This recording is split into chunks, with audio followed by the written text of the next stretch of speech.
The topics and opinions expressed on the following show are solely those of the hosts and their guests and not those of W4WN Radio, its employees, or affiliates. We make no recommendations or endorsements for radio show programs, services, or products mentioned on air or on our web. No liability, explicit or implied, shall be extended to W4WN Radio, its employees, or affiliates. Any questions or comments should be directed to those show hosts. Thank you for choosing W4WN Radio.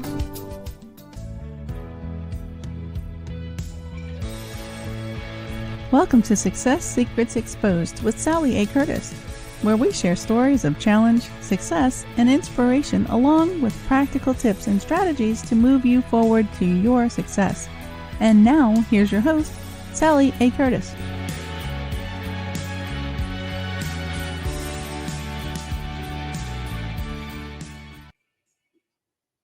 Good evening, good morning, and welcome to Success Secrets Exposed. We've got another action-packed episode for you today. We're going to be continuing our theme on business growth. We're going to tap into personal growth, one of my favourite areas today as well. For me, personal growth and peak performance has been an integral part of who I am and what I do. I love the fast-paced activity, I love change, etc. And I have had that very fast-paced, rushing woman syndrome that many of us have had. And for me, I didn't actually realise the benefits of wellness and peak performance and even stillness and how that can affect both careers, life and personal growth, etc. And for me, one of the key lessons that I've learned in being that rushing woman, that very busy person and not really focusing on my own wellness, was that ability to always be in service, to always be rushing around, filling everybody else's buckets up while my own bucket had holes in the bottom of it. I'm sure many of you can relate to being that person as an entrepreneur, as a mother, and as a career person. Now, I'm really, really excited to share Lara with you today. I've spent some time with Lara, and the conversations that we have had have really identified the parallels with the industry that she works in, which is the legal profession, and the parallels that I've experienced in my own entrepreneurial journey. The benefits of that wellness as it relates to peak performance, and in my case, having time to actually have stillness. For those that know me really well, that I'm always rushing around, I'm always super fast paced, but my strength in enabling to continue to do that is actually having those moments of stillness. So I'm super excited to share Lara Wentworth with you today. Now, Lara is an experienced wellness and performance coach, and she does help lawyers to have and build better careers and lives through having stronger mindsets, more resilient mindsets, as well as then giving them the ability to adapt and maintain healthy mindsets in their business and practice, but also managing the flexibility, especially as they in that profession are under some extreme pressures to perform and to help and be of service. Lara is an experienced lawyer with a career spanning more than 20 years in both leadership, so very much a leadership expert performance, as well as learning and development and coaching. So please help me welcome Lara Wentworth to the show. Hi, Sally. How are you? I'm really well. How are you going? Yeah, very well too. Thank you. Thank you so much for joining us today. Really, really appreciate it. Absolute pleasure. Thank you. I know we've had some really great conversations, and I really love what you do, and your community thrive on the information and the insights that you share with them. Thank you. Can I ask you to share a little bit of your backstory of how you've got to sort of where you are? We're happy to have the warts and all story too. So there's lots of those. Sure thing. So as you mentioned in the introduction, I'm a lawyer by profession, and I've been a lawyer for quite a while now. I'm also a mother of 3 children, and I'm also an entrepreneur, and I suppose you could call me an entrepreneur and a business person, and I've set up my own coaching and training practice focusing on lawyers. But in terms of the backstory, it's really about, me being in a profession that's extremely demanding, extremely high pressured, and a lot have described it as a, more of a male orientated sort of profession that caters more for the lives of and the realities of men than women. And really just worked my way up through that profession with a lot of hard work, but really putting myself second or next or at the bottom of the list so that I could get to that ideal place where I could call myself successful. And I guess I really realized that success for me in that context, now looking back on it, was very much something that I aspire to so that I can satisfy the profession's idea of success or society's idea of success. And I really neglected my own version and my own story of success. So I suppose you could say that I had a bit of a soul-searching moment a few years ago when I thought, when I got to partnership in the firm that I was in and decided that, I've ticked the boxes as far as success is concerned. I rushed around, as you explained, rushed around looking after 3 children. I rushed around being mummy and being a lawyer and being wife and doing all of that sort of stuff. Suffered a lot of mental health in the process, suffered a lot of depression, anxiety, stress, and all the things that come with neglecting self-care, really. And then I decided that I would like to share my story with others and really teach and coach and train other lawyers as to how to have that balance, firstly in here and then in our external reality. And this is where we are. We absolutely. So as we said, there's lots of certain parallels, I think, with women probably, and certainly entrepreneurs with that rushing, that syndrome, the are we good enough, and all of them. I'm going to call it my version of mental gymnastics. You probably yourself, like me, I've certainly had those bouts of depression, and I've certainly burnt myself out at least 3 times, and I've finally learned the lesson from that. What do you see as some of the common problems in your in the profession when you were in it, and now as an outsider observing it from a different perspective? I'd love to hear that. Look, I think as a lawyer, we kind of get indoctrinated into this culture that, in order to be successful, you've got to follow these values. These things need to be important to you. And I did that. So I think, the pitfalls that a lot of lawyers fall in is that, in order to be a successful lawyer, I've got to have this, really strong personality and reputation about someone who just fights for their client. I've got to be someone who doesn't feel, I've got to be this robot who can put on a face and be that kind of advocate. I've got to be stressed, which is an interesting concept. I need to be stressed so that I could be a good lawyer. There's that kind of backdrop, if you like, or this belief system that if you're not stressed, maybe that means you don't have enough work, or maybe that means you're not sought after enough, and therefore you're not a good lawyer. And so it's just like our own unconscious beliefs as human beings that kind of guide our behavior and influence our decisions. We have that collectively as a profession. And what I have found now, looking back on my experience and also coaching lawyers now from this position, is that a lot of lawyers say to me, before I started working with you, I truly believed that I needed stress in my life to be an effective lawyer. So it becomes this kind of vicious circle where we become stressed so that we could be good lawyers. Then we burn out because chronic stress does that to us without those respites and those moments of self-care. And then when we become stressed out and burnt out, we become ineffective because that shuts us off from our resources, internal resources, and then we don't say anything about it because then we're worried that others will perceive us as not capable or not good enough. So we just continue this cycle over and over again until one day, there's, nervous breakdowns or something severe like that where we have to make a change. We've just had an absolute flurry of questions coming in. So let me just start with all the ones I've just caught. A couple of people have asked what led you to law, and what type of law did you practice when you were practicing? Cool.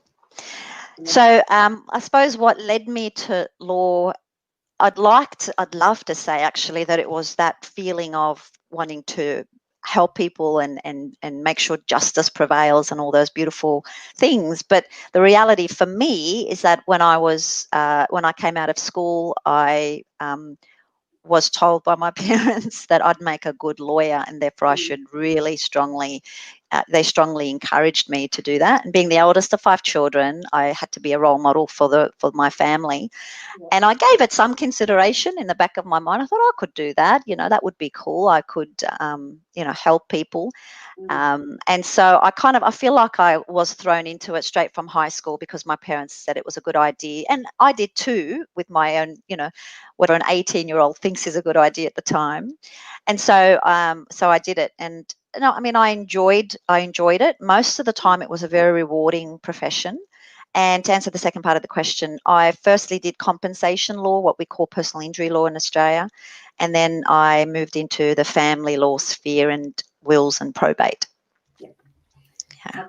Couple more questions in there. Good. So the first one was just comment on finding it interesting how people actually do like to put themselves under extreme pressure in that quest for being successful. I'm thinking in my own case, to feel successful, I needed to feel like I was busy and doing stuff, in that frame. So I'd love your comment on that.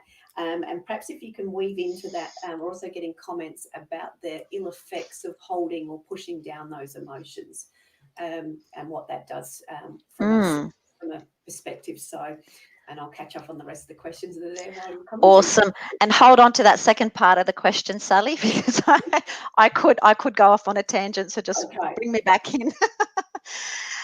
So I think a lot of it, the first part of the question, a lot of it has to do with the types of personalities that the profession attracts. Generally speaking, lawyers or people are attracted to the law because they have that overachieving kind of personality where they're very ambitious. We're very ambitious people. Where we are now is never good enough. We've got to get to the next level and the next stage. And in order for us to function properly, we need that sort of pressure to almost sort of propel us into our excellence. Which in theory sounds great, right? Like that's pretty cool. Why can't we just continue to do that? The problem with our types, and I'm generalizing, there might be lawyers out there going, that doesn't sound like me, and that's perfectly fine. But from what I've seen and from what I've experienced, this is my opinion. So what happens a lot of the time is that we feel the pressure. And because we've got this overachieving personality with a tinge of insecurity, there's this professor in the UK who's done some great studies on this. Her name is Lara, and she describes lawyers and most professionals as these insecure overachievers, where we overachieve to fill this void of being good enough, but because it's an unconscious pattern, it never gets filled with any external thing that we do. And so we don't know where to pull the plug on the pressure, and we continue to mount that pressure thinking it's what we need in order to achieve and perform. And like I did when I was, practicing in the thick of it, I just overcommitted and I said yes to everything, and I didn't want anyone to know that I was struggling, and was working part-time, and I was taking on full-time work, and I said yes to everything. Because that's what we do, right? Who we are as lawyers. So, and so we continue to mount that pressure without any kind of quality check, if you like, about what's that doing to us, what's that doing to our families, what's that doing to our mental health. Yeah. And the second part of the I wrote down the word calibrate. There was no calibration. I just going it. Yeah. And just on that, actually, part of the work that I do with lawyers now is to build this internal gauge so that we can calibrate and we can get to that point where we go, pressure is good to a certain degree and it helps us. I mean, as human beings, we need a certain level of stress in our lives to function. But there's a difference, massive difference between that healthy level of stress where we kind of, we've got that, emotional cocktail to take action, and this chronic stress that causes burnout. And so that's that internal gauge that I help people build, which I didn't have for a long time. And I think, yeah, and we don't, as women, you know, we don't. We believe that we're built for service, you know, and we're built to serve other people around us. And if we have time or if we have energy, we might think about ourselves, and that's common. And even when we do think about ourselves, there's that sort of level of guilt. Oh, maybe I should have spent that time with the kids, or maybe I should have answered one more email, or maybe I should have done something with that time rather than looking after ourselves first. Yeah. We've had Which I another think, question come up. yeah. How long do we study law in Australia? So it depends if you do a combined degree or a single degree. So different universities have different programs. But if you're coming straight out of high school, generally speaking, you've got to do a combined degree, which took me 5 years full time, plus another 6 months to 12 months of practical legal training. So about 5.5 to 6 years all up, provided you don't fail anything, which could take a bit longer. That was a quick question to drop Good. in there. Yeah. Just sort of one flash up. Awesome. So we were talking about sort of pushing those emotions down, and what that does to the individual, which we've sort of gone backwards and forwards on. Do you have any additional thoughts on that? Sure. Yeah. Look, this I think goes hand in hand with emotional intelligence, EQ, which we know isn't something that it doesn't just come with intelligence. So just having an IQ doesn't mean you have a high EQ. And a lot of lawyers have a high IQ, and we just assume that they have the level of EQ that they need to be successful. To bring it back to the question about pushing down pressure, what happens with emotions that are quite sort of intense and have that tinge of pain in them, and pressure does have that level, you know, people find pain in pressure, is that the more we push it down or the more that we resist it, it actually gains momentum, and it gains energy, and it pushes back. Yeah. Because what happens with those feelings, you know, pressure could also be anxiety, it could also be fear, it could also be, you know, stress, could be those kind of survival feelings, I suppose, if you want to call them, that we feel when we're in that, when we're under threat or when there's a danger out there.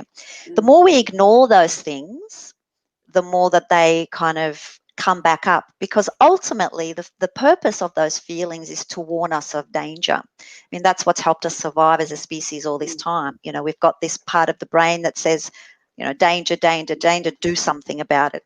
Yeah. And so bottling down pressure simply means that it's building momentum, ready to, just like, you know, like any kind of pressure, the more you press on it, that's where pressure comes from. Press. The more you press on it, the more it presses back. So there's healthier ways of dealing with those feelings rather than burying them. And generally that's processing them. Beautiful. A couple of questions. I just saw Peter Nichols. Thank you for joining us again this week, Peter. Appreciate it. I'll come back to your question, Peter, because there's been a couple of others that have just coming back through. Somebody's really keen to know, when you were studying law, did you actually have pleasure during that period in the work that you were doing? And obviously your callings moved away from actually practicing law, but now you're serving law in a different way. So I suppose there was a before calling and an after calling, if you can actually explain that. Yeah. Sure. Look, I believe that your calling in life, whether it be in your vocation or any other area, can change. It could be what, you know, is your calling for this particular period of time. And so at the time, I actually enjoyed studying law. It was, you know, lots of pressure, lots of work, and I thrived on that. And I, you know, that was kind of how my unconscious programming was designed to achieve and to strive and to enjoy that sort of pressure. So I did feel like that was the right thing for me to do, even though when it got really, really tough and I was like, oh man, this is, you know, this is really make or break sort of thing. My personality is to, you know, when things get hard, I try harder, because I will not, you know, I will not back down, you know, sort of thing. And I'd visualize that day where I would graduate. And that really, that compelling vision of my future really pulled me forward. But I tell you something, I started, I think the cohort I was in was 200 people and only about 60 graduated. Oh, wow. So it really does kind of, it makes people realize that this is not for me, and that's perfect, because you should never do. So at the time I felt like it was my calling, and I was very passionate about it. I suppose, those feelings of striving and thriving under pressure kind of then grew into something unhealthy, because I didn't have the EQ, I didn't have the strategies or the tools to be aware and rein them in and really use them for what they're designed for. And so my calling, the second part of my chapter, my life calling, was when I decided, I got to a point, Sally, where I was like, you know what? I feel like I have done what I need to do in this space. And there was this voice that kept saying to me, there's others who need you more than your family law clients need you. Yeah. And I'm passionate about helping clients, really. Like, being in family law really helped me realize how, conflict and having those unconscious patterns can really hold people back. And the children suffered, and there was just all this pain around it. And I noticed that lawyers, if they were unconscious themselves, didn't help the situation. Yeah. So I guess the second part of my calling was, how can I help more clients? How can I help my community? How can I help the world in my own small way? And that was to help lawyers become more conscious and aware. And so I followed that calling. I think that's where we have that kindred spirit thread going through of being of Yeah. service and sort of understanding what we've gone through ourselves, and how that's affected it for personally and families and all those sorts of things, and then looking at the good that's been created when we've been more conscious.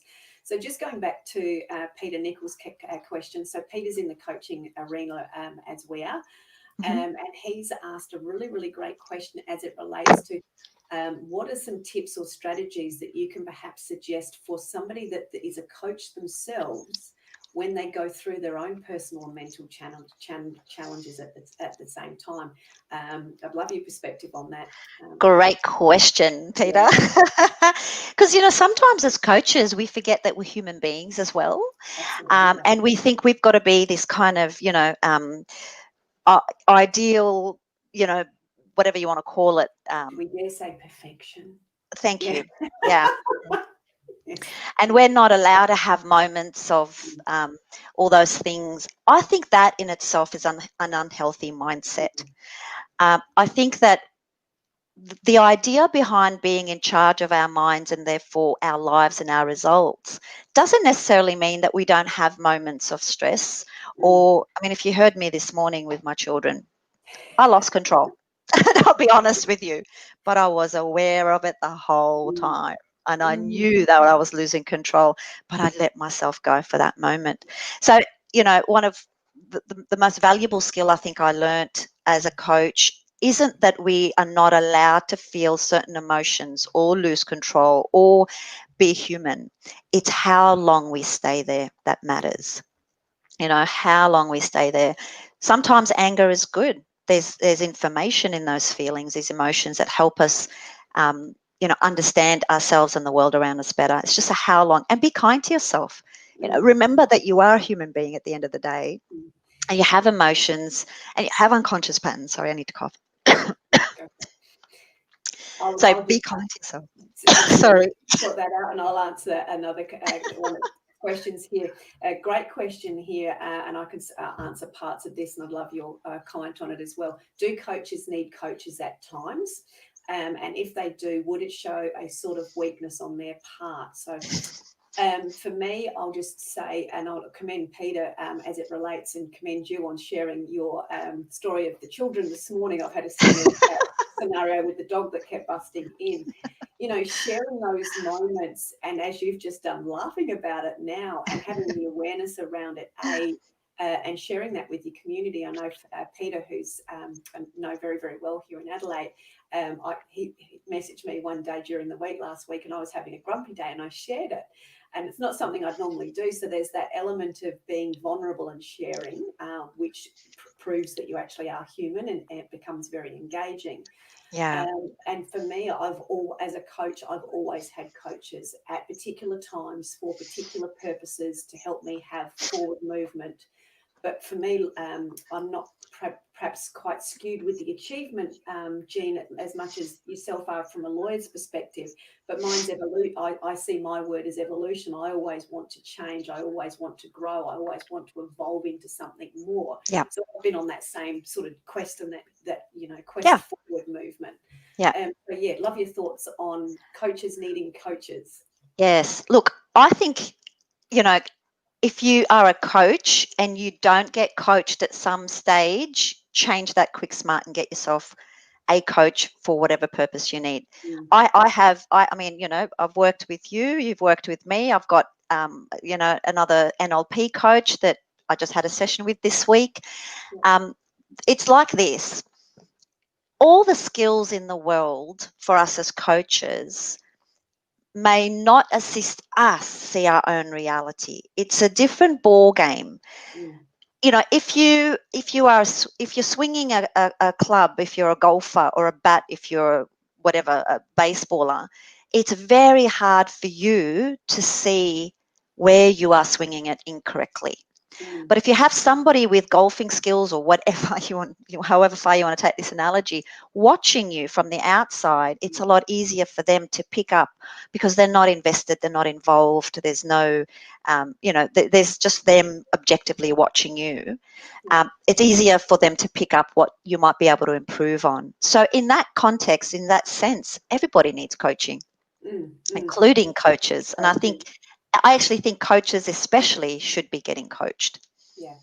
Just had a question. What were the letters in front of the coach that you just mentioned? So that was NLP, which is programming. Is that correct? Yeah. Yes. So that's a different modality would be the word for that.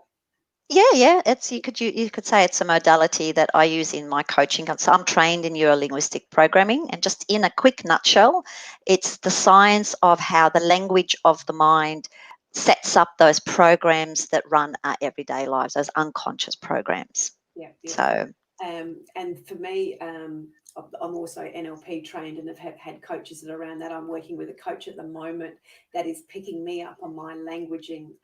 So I'm not sitting in the past, but I'm actually moving towards the future. So slightly different, but it's all around the words that we take into our own conscious, and which then creates our reality.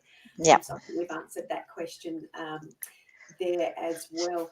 So from the perspective of the common challenges that you see that you within the lawyering practice, as it relates to helping them find their wellness or their peak performance arena, is that a combination of you've sort of talked about mindset and bottling things down. What are some of the other tips that you help people find that balance? Look, awareness is kind of the first key for everything and anything. One of the things that sometimes lawyers are very unaware of is this negativity bias that we almost get trained in to be able to do our job as lawyers. So, we look for what's wrong all the time so that we can fix it, or we look for what could go wrong so that we can avoid it. That's really our job. Our job is to, be those kind of warning signs for our clients. So a lot of the work that I do is about building awareness of that bias and that type of, I suppose, looking at the world so that lawyers can have choice, so that they can use it as a tool rather than as a way of thinking.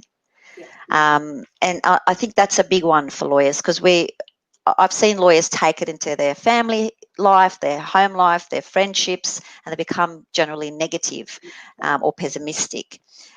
So if I could wave a wand over every lawyer I know and just, make them aware of that, I think that alone will make a massive difference. Yeah. Another question, and I know you do have clients across the globe. One of the questions being asked is there, how is it being a lawyer in Australia different from that of being in the US? Do you have a perspective on that?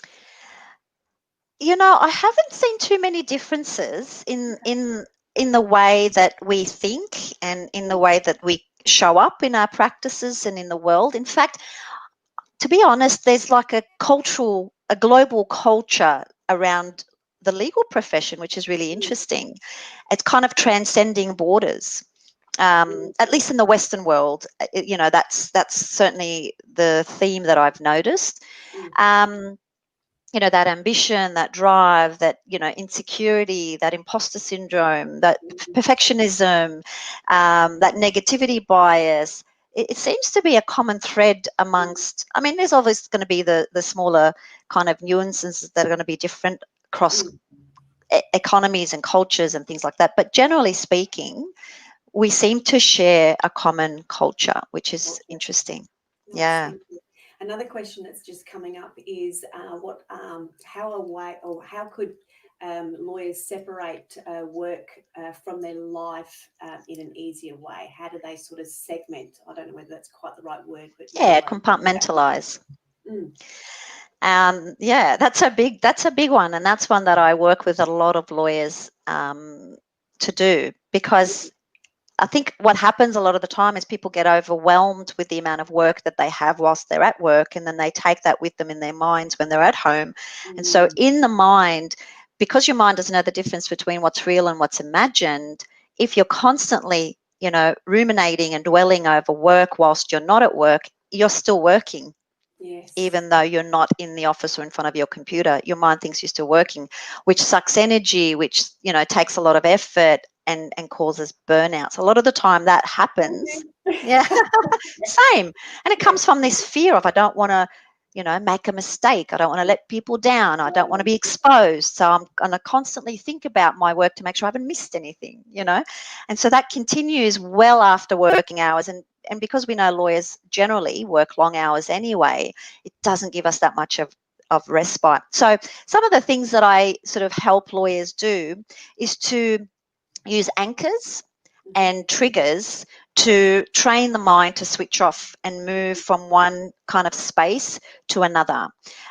Some people, and they get to choose what that might be, and we elicit those anchors and we kind of embed them into our physiology and our psychology, so that when it happens, it's unconscious and you've moved over to, you're still going to get every now and then this feeling, but you'll be aware of it because on a neurological level, you've been able to switch over. So as an example, some lawyers use their tie if they're a man, and the minute they take off their tie, something happens neurologically and they've switched over to home life or whatever comes after work.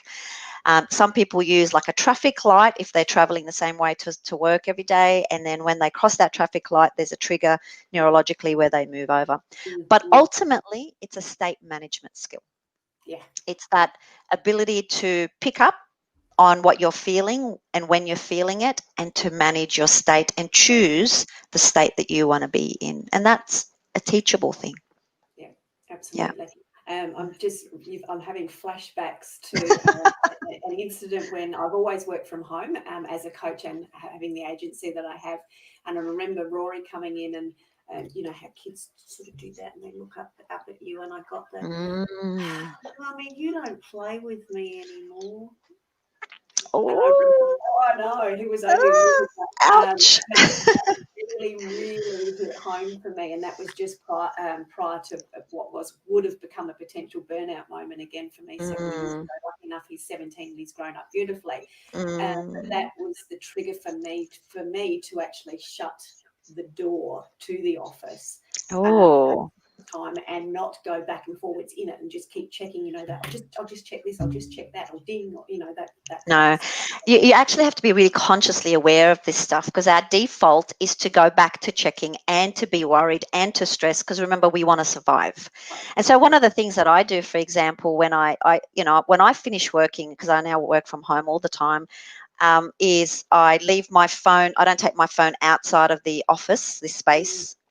And I definitely don't take it into my bedroom, and I only use it when I'm here, unless of course I'm making calls for other reasons, because if I do take it out of here, I'm still in work mode. So leaving it here has become my trigger to switch over, to move over to the other part of my life. Got a couple of other questions that have come in. Do the courts run differently between Australia and US? It's a wide question in terms of in what way. There'd be differences in the processes and the systems, but but I dare say the culture is probably very, very similar. But there'd be differences. I mean, even in Australia, there'd be differences depending on which court you're in, you know, in terms of how they run. So it just depends on the jurisdiction. Beautiful. Yeah. We've got another question as it relates to, and I think this ties back into the same, you've answered this question as it relates to culture, but one of the questions that came in was, is there a less stressful type of law to practice? Which is an interesting question.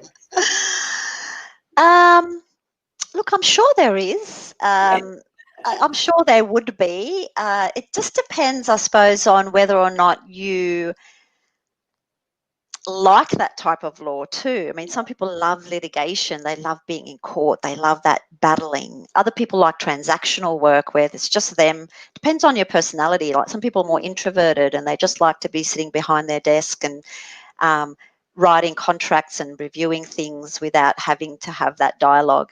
You know, I was more of an extrovert, so I really liked being in the courtroom. There was that kind of buzz that went with litigation.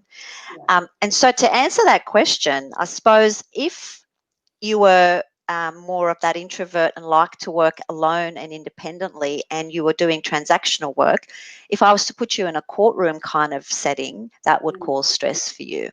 The other way around is if you like that kind of environment and I was to change that environment, put you somewhere where you're alone all the time, just reviewing contracts, that could cause stress for you. So I don't know if there's an area that's more or less stressful. Probably, you know, family law, I'd say everybody has that kind of idea that family law is very stressful, and that's true because you're dealing with a lot of conflict and toxicity and really difficult situations. So that I don't think anyone would say, it's a piece of cake, no problems. But in terms of an area that's less or more stressful, I'd say it depends on your own meta programming and how you are, what you enjoy and don't enjoy. Yeah. I think as it relates to that sort of differences of natural skills or giftedness, I talk a lot about the natural giftedness and what you do effortlessly. And that comes from just studying yourself and understanding yourself really, really well and knowing what you actually enjoy doing and what you're actually good at. Versus if you go into an environment where it's not comfortable for you, it does become more stressful. So it tends to balance out from and comes from that place of who you are and what you enjoy doing. What are you naturally? And what are your values too? You know, Correct. what's important to you? Knowing that will help you decide what will cause you less stress. Yeah. Just a question here, and this is definitely a question for you. Would you figure your preference to be on the DA side or a public defender side? So I'm assuming by public defender you mean more in the not so much in criminal law only, but being working in the public sphere as opposed to the private sphere. I think that's what that means. Right. I've never worked in the public sphere, as in I've never worked here in Australia. We call it legal aid, and I've never really done that. I've always ever been in the private space. So working for private clients. I don't know if I would. I don't really have a view about what my preference would be because I don't think I would have minded working in the public system.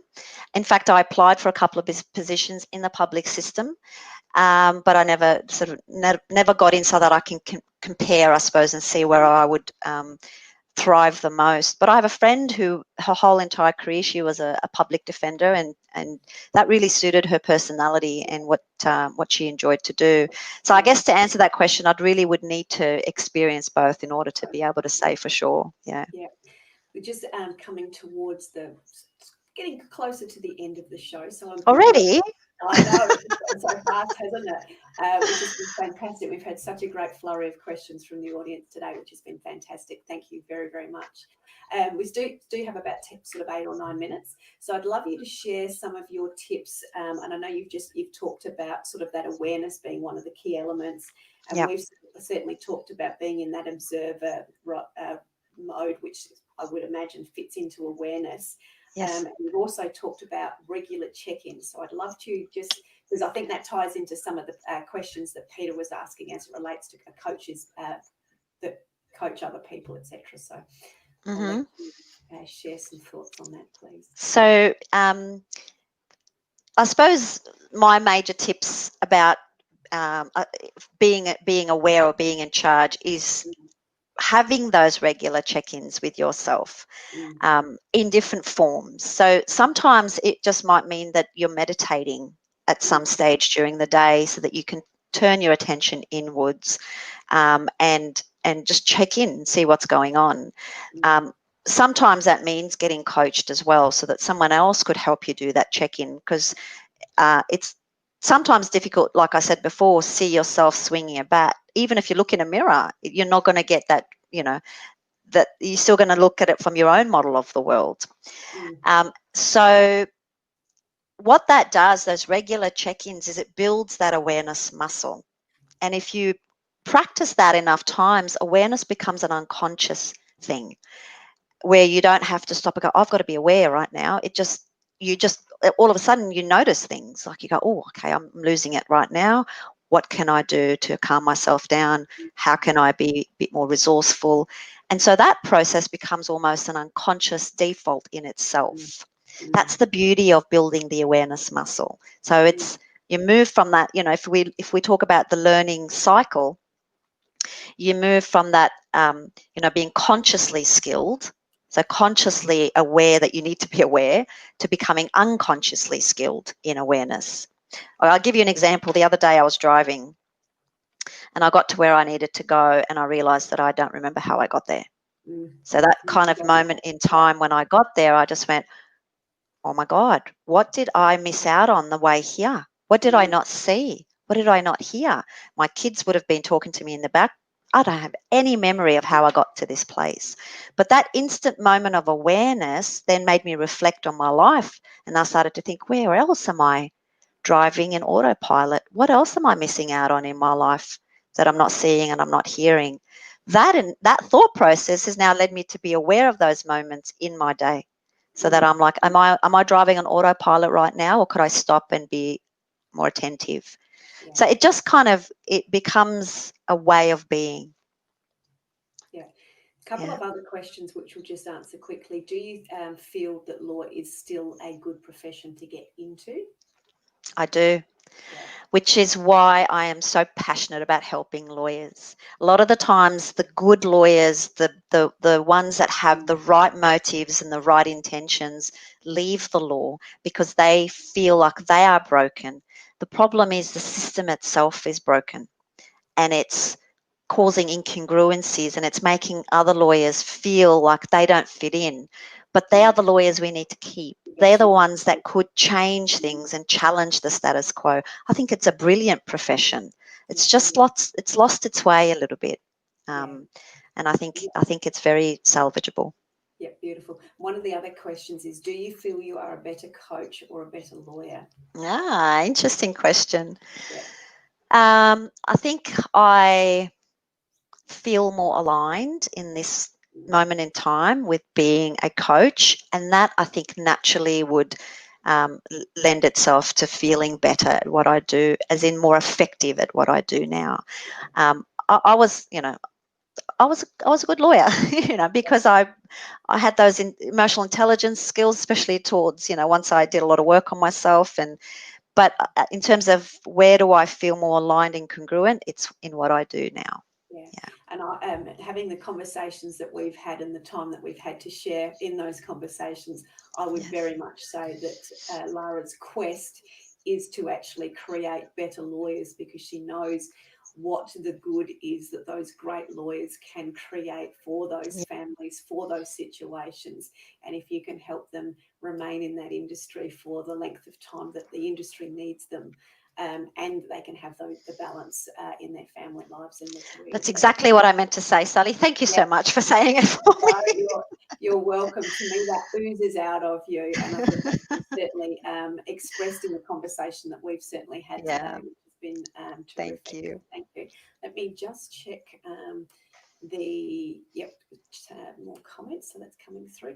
So you also talked about, and I know this is in your downloadable that you've got for people today, which they can get from the link that we'll put in the bottom for the show.